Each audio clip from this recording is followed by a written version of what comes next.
श्रीनगर में G20 इजलास कामयाबी के साथ इख्तिताम पजीर हुआ। दुनिया के मुख्तलिफ ममालिक से आए मेहमान अपने साथ खुशगवार यादों को लेकर रवाना हुए।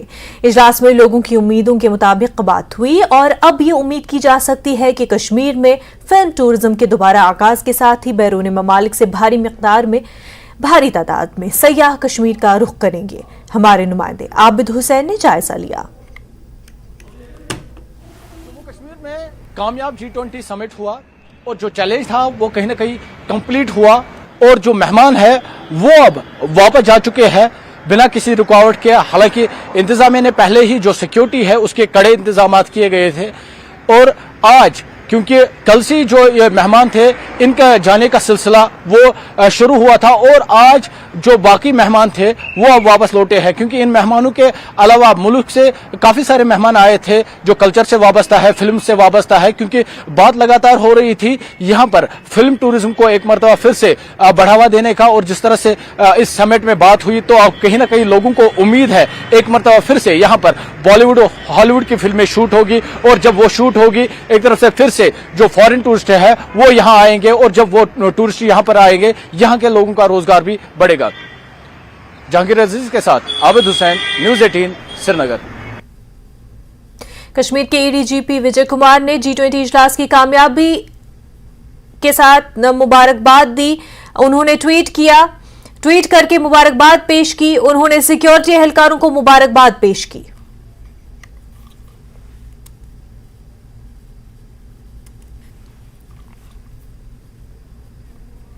G20 की कामयाबी पर बीजेपी लीडरों ने PM मोदी और LG इंतजामिया से इजहार तशक्कुर किया। उन्होंने कहा कि पाकिस्तान ने इजलास को नाकाम बनाने की कोशिश की थी लेकिन उसे नाकाम नहीं कर पाए। बड़ा साफ सुथरा और अच्छी प्रकार से ये कार्यक्रम पिछले 3 दिनों में 22 तारीख से लेकर और आज 25 तारीख तक ये जो कार्यक्रम हुआ उसके लिए हम LG एडमिनिस्ट्रेशन का भी बड़ा धन्यवाद करते हैं, उनका बड़ा साधुवाद देते हैं कि उन्होंने भी इस कार्यक्रम को और सारी एडमिनिस्ट्रेशन ने इस कार्यक्रम को बड़ी अच्छी तरीके से निभाया है। ये बहुत बड़ी बात है। देखिए, इस कार्यक्रम के माध्यम से एक टूरिज्म को जितना बूस्ट मिला है, जहां तक टूरिज्म की बात है इतना ही नहीं है तो इन्वेस्टर्स की बात है। इन्वेस्टर्स के साथ साथ जो ट्रैवल एजेंट्स होते हैं उनकी बात हम करते हैं तो उनकी बात है। ऐसे अनेकों अनेक लोग इसके साथ जुड़े रहे। केवल टूरिज्म नहीं, इन्वेस्टर्स भी, ग्लोबल इन्वेस्टर्स की बात भी वहां चली। जो ट्रैवल एजेंट्स है वो बात भी वहां चली। ये बहुत बड़ी बात इस आयोजन के कारण हुई है। जम्मू कश्मीर में क्या चेंज आई है, ये बहुत बड़ी बात जो हम सारे ग्लोब को, सारे दुनिया को हम बताने में कामयाब हुए हैं। ठीक है, कुछ हमारे ऐसे मुल्क हैं जो अच्छा होने के बाद भी अच्छा उनको दिखाई नहीं दे रहा है, वो अच्छा देखना नहीं चाहते।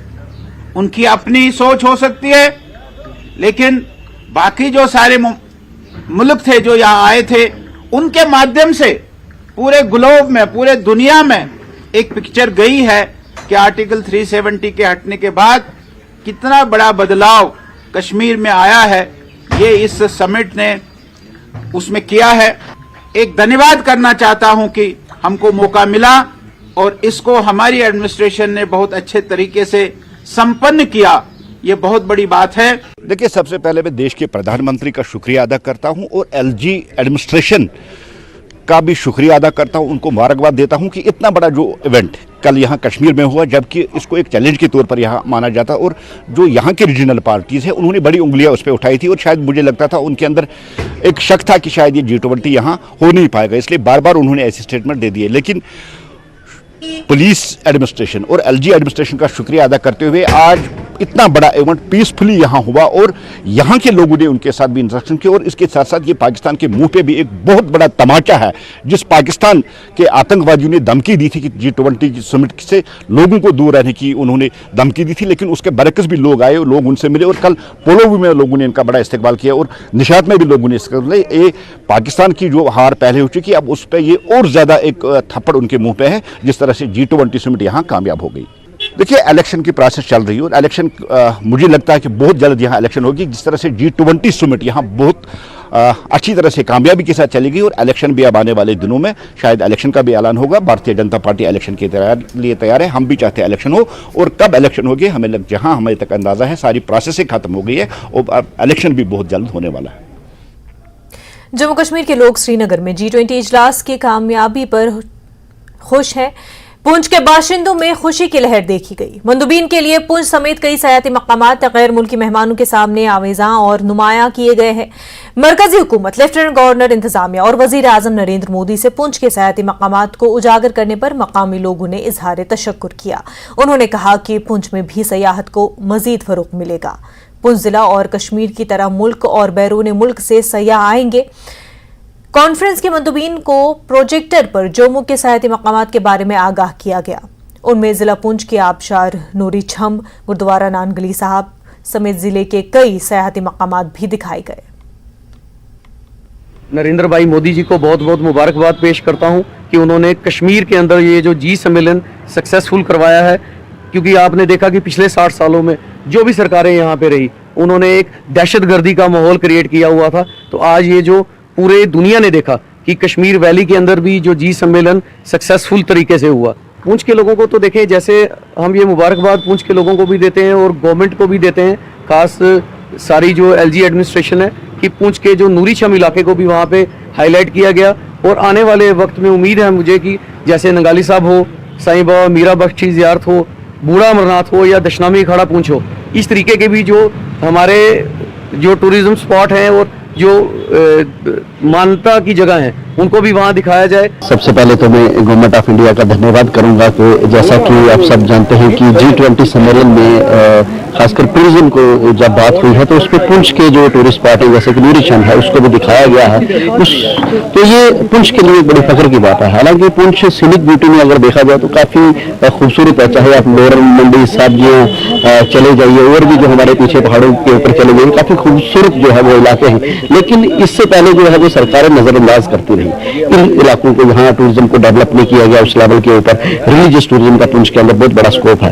लेकिन ये बड़ी अच्छी और फख्र की बात है कि इस G20 सम्मेलन में जहाँ इतने देशों के जो है रिप्रेजेंटेटिव आए थे उनके सामने पुंछ को भी जो है वो मान्यता दी गई। तो इंशाल्लाह हमारी पुंछ जो है वो भी अब जो है टूरिज्म के मैप पर आ गई है और इंशाल्लाह यहाँ टूरिस्ट आएंगे और हमारी पुंछ डिस्ट्रिक्ट जो है ये खिताबी जो है वो तरक्की करेगा। हमें बहुत बड़ी इंशाल्लाह उम्मीदें हैं। यकीन है कि इंशाल्लाह जैसे कश्मीर और जम्मू डेवलप हुआ है वो दिन दूर नहीं कि हमारी पुंछ जो है वो भी टूरिज्म के मैप पर सबसे अव्वल नंबर पर होगी। पुंछ की हाईलाइट्स हुई हैं, जो नूरीछम का जो स्पॉट है इन्होंने हाईलाइट किया कि इसको भी डेवलप किया जाए, टूरिज्म को बढ़ावा दिया जाए। उसके अलावा भी और भी ऐसी जगह हैं, और भी जगह खूबसूरत है यहाँ के, इधर पुंछ के टाउन में है, लोरन है, बफलियास के अलावा भी लोरन मंडी है यहाँ पर, जिनको उनको भी आगे हाईलाइट करना चाहिए और उनको भी इस टूरिज्म के मैप पर लाना चाहिए, जिससे यहाँ की टूरिज्म में बढ़ावा मिलेगा। इस वक्त की बड़ी खबर आपको बता दें, बैकडोर तकर्रुरियों का ये पूरा मामला, इस हवाले से बड़ी खबर इस वक्त सामने आ रही है। पिछले 13 बरसों में हुई तकर्रुरियों के खिलाफ कार्रवाई होगी। जम्मू कश्मीर हुकूमत सख्त कार्रवाई करने जा रही है। अहम खबर आपको बता रहे हैं, चीफ सेक्रेटरी अरुण कुमार मेहता ने तफसीलात तलब की है। 1 माह के अंदर तमाम इंतजामी सेक्रेटरियों से तफसीलात तलब की गई है। इंतजामी सेक्रेटरियों अफसरान पर भी कार्रवाई होगी। जिन्होंने बैकडोर तकर्रुरी के अहकामात जारी किए हैं उन पर भी कार्रवाई होगी। सरकारी जराये के हवाले से ये बड़ी खबर सामने आ रही है। पूरा मामला बैकडोर तकर्रुरियों का है। पिछले 13 बरसों में तकर्रुरियों के खिलाफ कार्रवाई होगी। वो तकर्रुरियां जो बैकडोर तरीके से हुई है। आपको बता दें कि जम्मू कश्मीर हुकूमत सख्त कार्रवाई करने जा रही है। चीफ सेक्रेटरी अरुण कुमार मेहता ने तमाम तफसीलात तलब की है। 1 माह के अंदर अंदर तमाम इंतजामी सेक्रेटरियों से तफसीलात मांगी गई है। इंतजामी सेक्रेटरियों और अफसरान पर भी इस मामले में कार्रवाई होगी जिन्होंने बैकडोर तकर्रुरी के अहकाम जारी किए होंगे।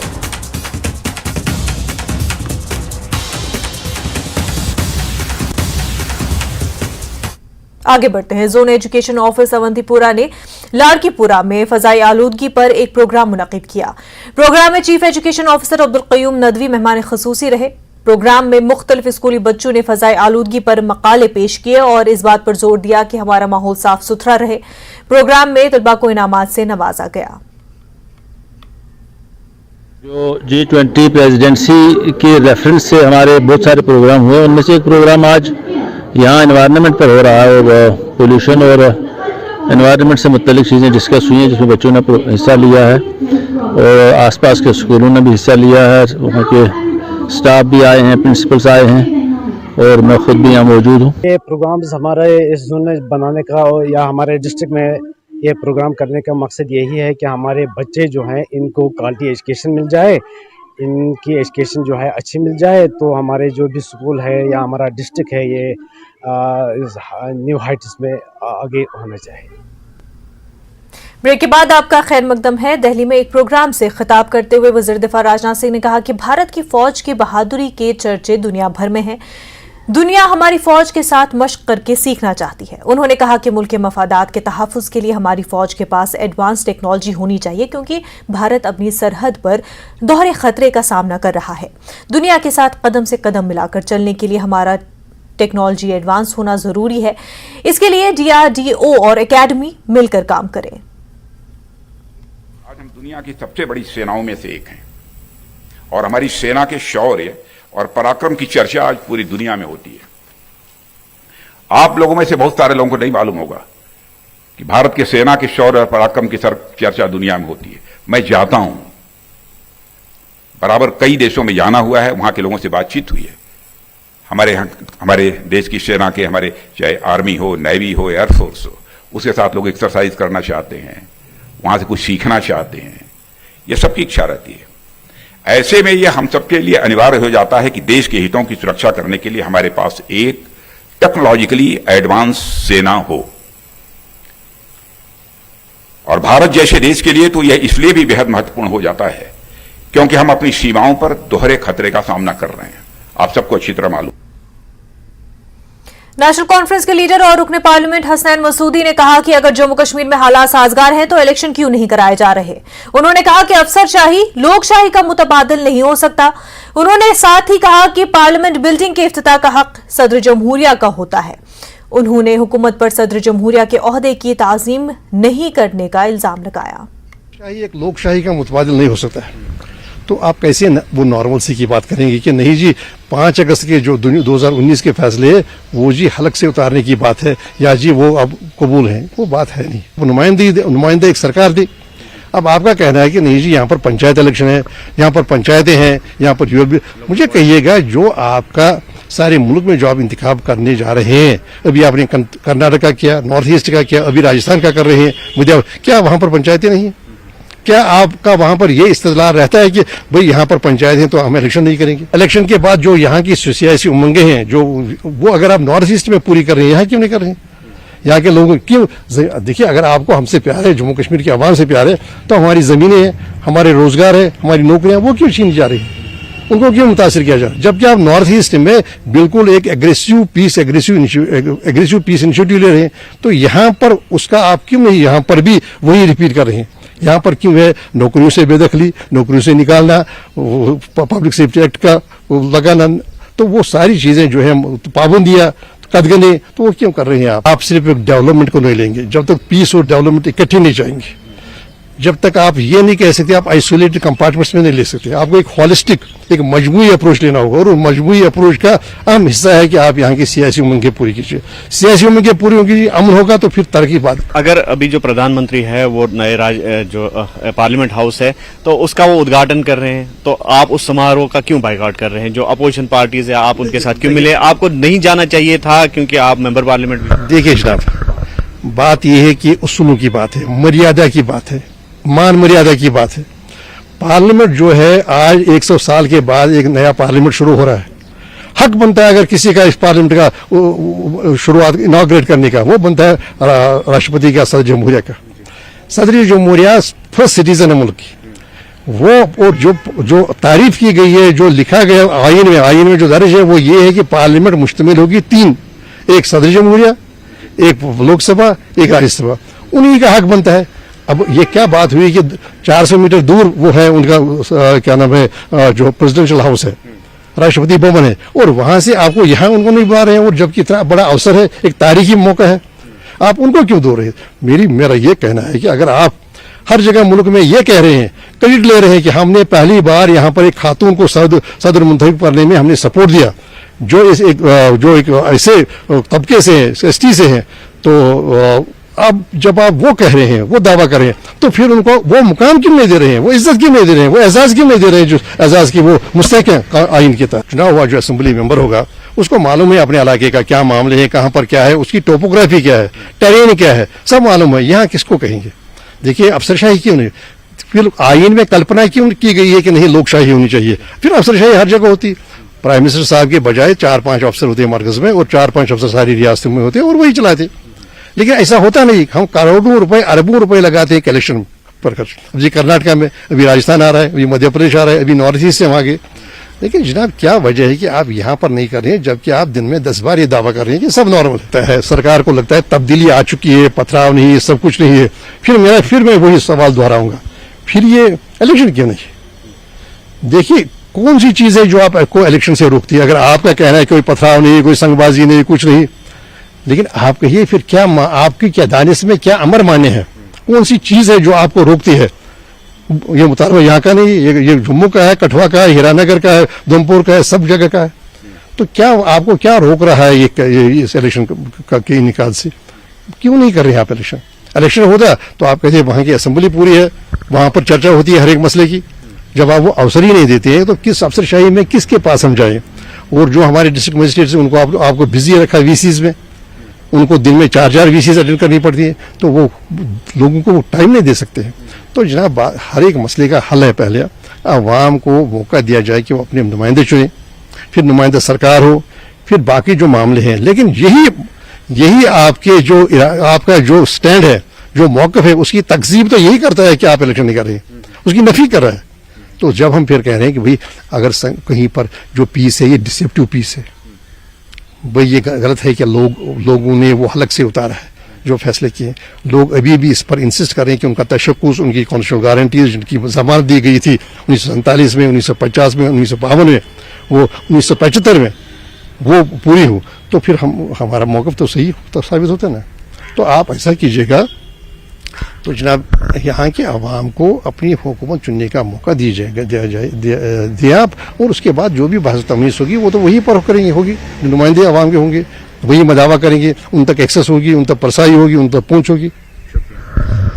अगर सरकार दावा कर रही है कि हालात ठीक है तो इंतखाबात क्यों नहीं, और कौन सी चीज सरकार को रोक रही है कि यहाँ पर असेंबली इंतखाबात मुनक्कद ना हो? न्यूज़ 18 के लिए आफाक शाह के साथ मुदस्सिर कादरी, श्रीनगर। एक माजूर शख्स ने अपनी बीवी और 2 बच्चों के साथ केरला से कश्मीर तक 3500 किलोमीटर से ज्यादा का सफर शुरू किया है, जिसका मकसद मंशियात की लत के खिलाफ पैगाम फैलाना है। पैदाइशी तौर पर शॉर्ट लेग सिंड्रोम का शिकार जोसेफ ने केरला से कश्मीर तक थार कार खुद चलाई और वो बहिफाजत श्रीनगर पहुंच गए। जोसेफ एक पेशावर आर्म रेसलर हैं और श्रीनगर में होने वाली 45वीं नेशनल आर्म रेसलिंग चैंपियनशिप में हिस्सा लेंगे।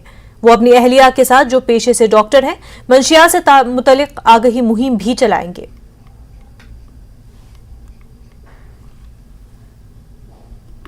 I'm a physically challenged, but I can travel Kerala to Kashmir. Then normal people can do anything. That is my message. We think positive. So it's a very difficult terrain, and highway is also very difficult and hard. Really? Did you face any hardships while driving so long from Kerala? Yeah, Kerala to Kashmir is a very adventure journey. so many barriers we face, but God's grace we overcome. Nowadays is Kashmiri Valley is fully occupied by trucks and heavy vehicles because of that G20 convention is going on here, so much rush in roadways, but by God's grace our drive is very smooth.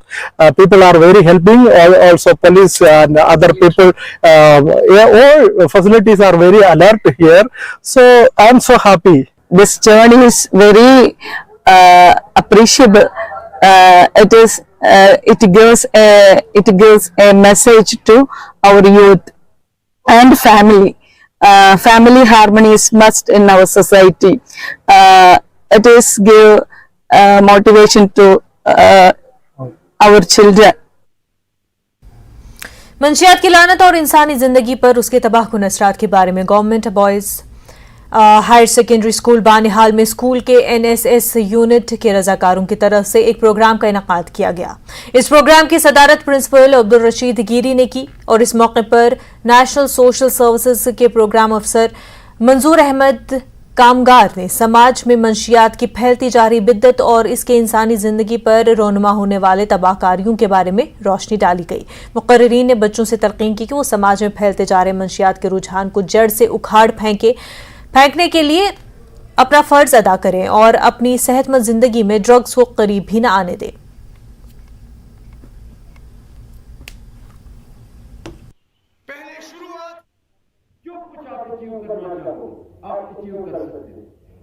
आज हमारे school में यहाँ पे drugs पे programme हुआ था, जिसमें हमने अहद किया है कि हम आज से ना सिर्फ अपने दोस्तों के, अपने आसपास अपने भाई और अपने समाज में जितने भी हमारे दोस्त हैं, हम उन सबको ये इस ड्रग्स के नशे से दूर रखेंगे और हम भी खुद कोशिश करेंगे कि हम इससे दूर रह सके। हमारे स्कूल के जितने भी हमारे उस्तादिज़ा हैं, हमारे स्कूल के प्रिंसिपल सर, इन्होंने हमारा बहुत ही साथ दिया इस प्रोग्राम में, हम इनके बहुत ज़्यादा शुक्रगुजार हैं। हमारी यही मैसेज रहेगी कि ड्रग्स से बहुत दूर रहना चाहिए, क्योंकि ये ना सिर्फ इंसान अपने आप को इफ़ेक्ट करता है बल्कि पूरी फैमिली को इफ़ेक्ट करता है। तो मेरी उनसे अपील होगी, समाज के जिम्मेदारान से मेरी मुतबाना गुजारिश होगी कि वो जाग जाए, कहीं ऐसा न हो बहुत देर हो जाए और फिर जागने का फ़ायदा न मिले और हम हाथ न मलते रहे। लिहाजा हम हाथ पर हाथ धरते न बैठें, बल्कि हम क्विक एक्शन लें। जहाँ भी कहीं हमें लगा कि हमारा बच्चा किसी गलत एक्टिविटी में इन्वॉल्व हो रहा है, तो हमें उसको काउंसलिंग करनी चाहिए, हमें उसको मोटिवेट करना चाहिए और हमें उसको अच्छी राह की तरफ गामजन। ये न कि स्कूल में काम करेगा बल्कि पूरे इस सोसाइटी में हम ये काम करेंगे। और यही मैसेज देना चाहते हैं आज के प्रोग्राम के हवाले से कि अगर कोई भी बच्चा जो है वो इन्वॉल्व है इसमें ड्रग्स में, तो पेरेंट्स से हमारी रिक्वेस्ट है कि वो अपने बच्चों को के नज़दीक जाएं, देखें कि ये क्या कर रहे हैं, इनकी एक्टिविटीज़ क्या है, ये किस साइड जा रहे हैं। अगर कहीं पर भी उनको लगता है कि कहीं पर वो ड्रग्स में इन्वॉल्व है कुछ, वो हमें इन्फॉर्म करेंगे। हम इस ग्रुप को, अपने ग्रुप को वहाँ तक पहुँचाएँगे, हम उनको काउंसलिंग करेंगे, उनको गाइड करेंगे और उनको उस ट्रैक से बाहर निकालने की कोशिश करेंगे। बुलेटिन में फिलहाल इतना ही। आप बने रहिए न्यूज़ 18 जम्मू कश्मीर लद्दाख हिमाचल के साथ। आदाब।